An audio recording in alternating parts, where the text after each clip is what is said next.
Duas tribos africanas disputando um dos territórios mais belos e férteis do planeta.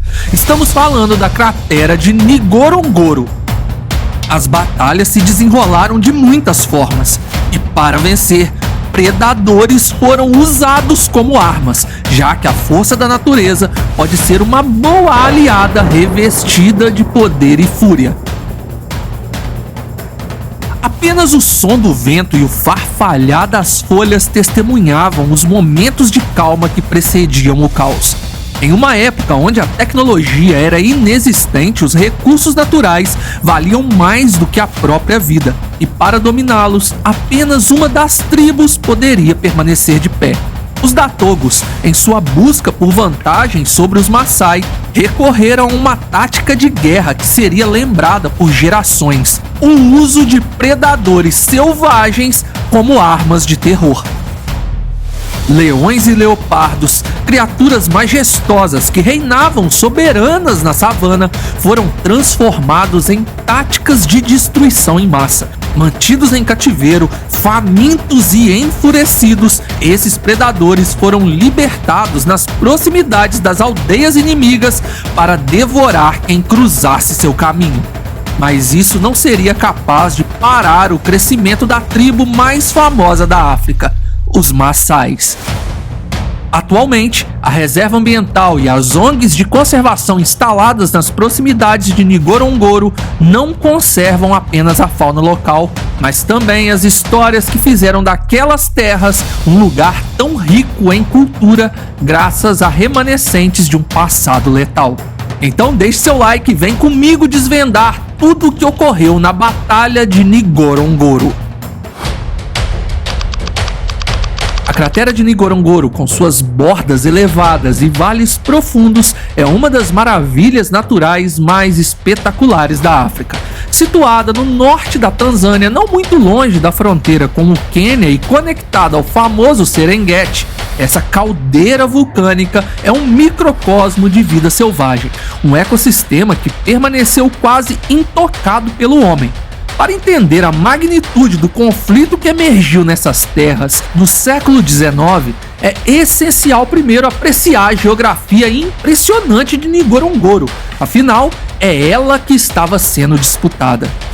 Formada há cerca de 2,5 milhões de anos, a cratera de Ngorongoro é o resultado de um evento cataclísmico que moldou para sempre a paisagem da região. O cone de um enorme vulcão desabou depois de uma erupção e milhares de anos depois, esse lugar se transformou em um cenário lindo que abriga uma fauna incrivelmente forte. As bordas da cratera são cobertas por florestas, enquanto seu interior é um mosaico de habitats, incluindo vastas pastagens, pântanos e rios. Hoje o local é visitado por amantes de safaris que fogem da paisagem habitual da África, mas no passado era esse o cenário que moldava a vida das tribos que habitavam a região.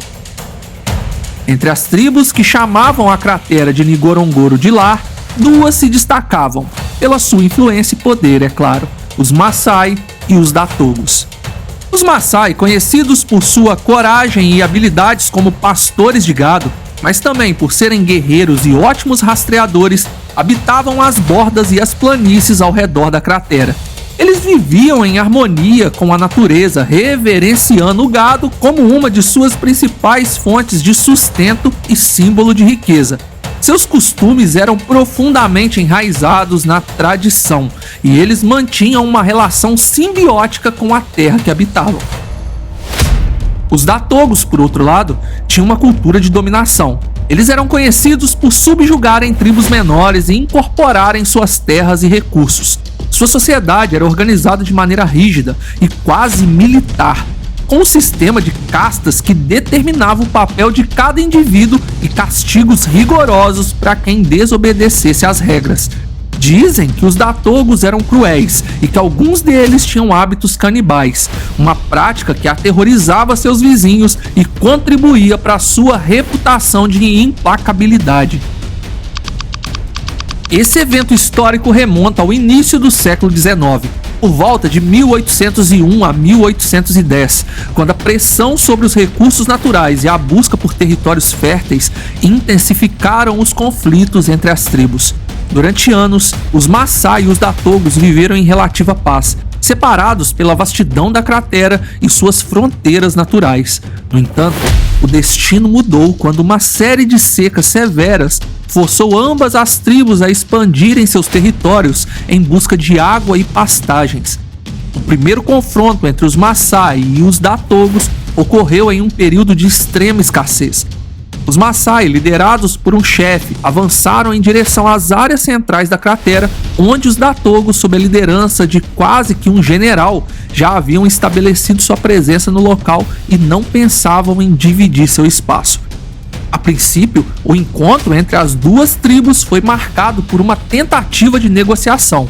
O líder Maasai, reconhecendo a força e a ferocidade dos Datogos, propôs um acordo de paz, onde os recursos poderiam ser compartilhados. No entanto, o líder dos Datogos, confiando na superioridade de seus guerreiros, rejeitou a proposta. Ele via na aproximação dos Maasai uma oportunidade para expandir o seu domínio e consolidar o controle sobre a cratera. A tensão aumentou rapidamente e pequenos confrontos começaram a ocorrer nas fronteiras dos territórios próximo ao único rio que não havia sido dominado pelos animais selvagens e que era seguro para os humanos.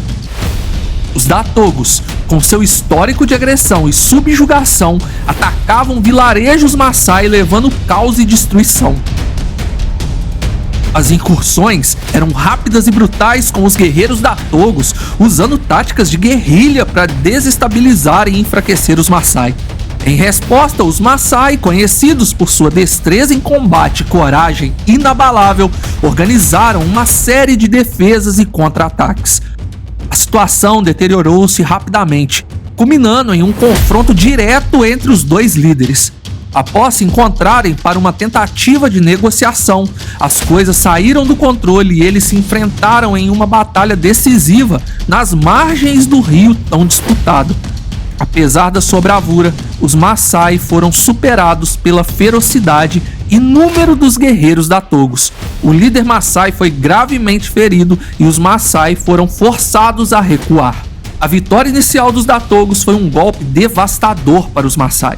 A luta entre Maasai e Datogos tornou-se uma guerra de atrito, com cada lado sofrendo pesadas perdas. Os Maasai começaram a planejar melhor e implementaram táticas defensivas mais eficazes, usando o terreno a seu favor e criando alianças temporárias com outras tribos menores que habitavam as margens da cratera. Essas tribos, temendo a expansão dos Datogos, viram nos Maasai uma esperança de resistência. Enquanto isso, os Datogos perceberam que esse conflito não seria vencido apenas com força bruta, mas também com a estratégia e astúcia. Eles começaram a implantar uma nova abordagem, uma que utilizaria os recursos naturais da cratera de uma maneira que ninguém havia imaginado antes. O plano era usar os predadores mais temíveis da savana como armas de terror.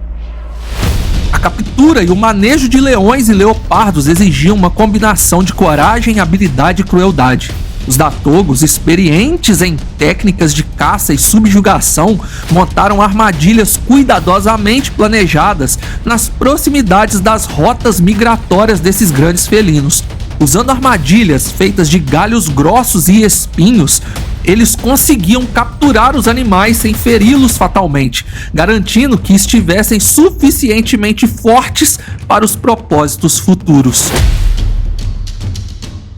Uma vez capturados, os animais eram transportados para recintos improvisados, que eram cabanas fechadas, localizadas em áreas pouco afastadas da tribo, isoladas e escondidas das patrulhas Maasai. Essas cabanas eram diferentes, escuras e apertadas, construídas para restringir os movimentos dos animais. A maioria eram leopardos, pois enfrentar um bando de leões seria uma loucura. Porém, haviam aqueles jovens leões que tinham acabado de sair do bando para sua peregrinação de se tornar um rei. Esses os Datogos conseguiram capturar.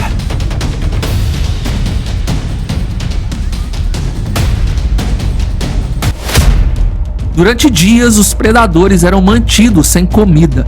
Seus rugidos de fome ecoavam na noite, aumentando o terror psicológico dos nativos que sabiam da presença dessas bestas por perto. Para exacerbar ainda mais a ferocidade dos predadores, os Datogos adotaram uma prática horrível: alimentar os leões e leopardos capturados com pequenas quantidades de carne humana, vítimas de aldeias subjugadas. Esse método cruel tinha um objetivo claro: fazer com que os predadores desenvolvessem um gosto por carne humana, felinos totalmente imprevisíveis. Esses animais, agora mais bestiais do que nunca, estavam prontos para se tornar a arma de terror que os Datogos planejavam usar contra os Maasai. Ao amanhecer, quando os felinos ficavam mais tranquilos, os guerreiros Datogos conduziam 2 leopardos para as proximidades das aldeias Maasai, com olhos vendados e completamente amarrados.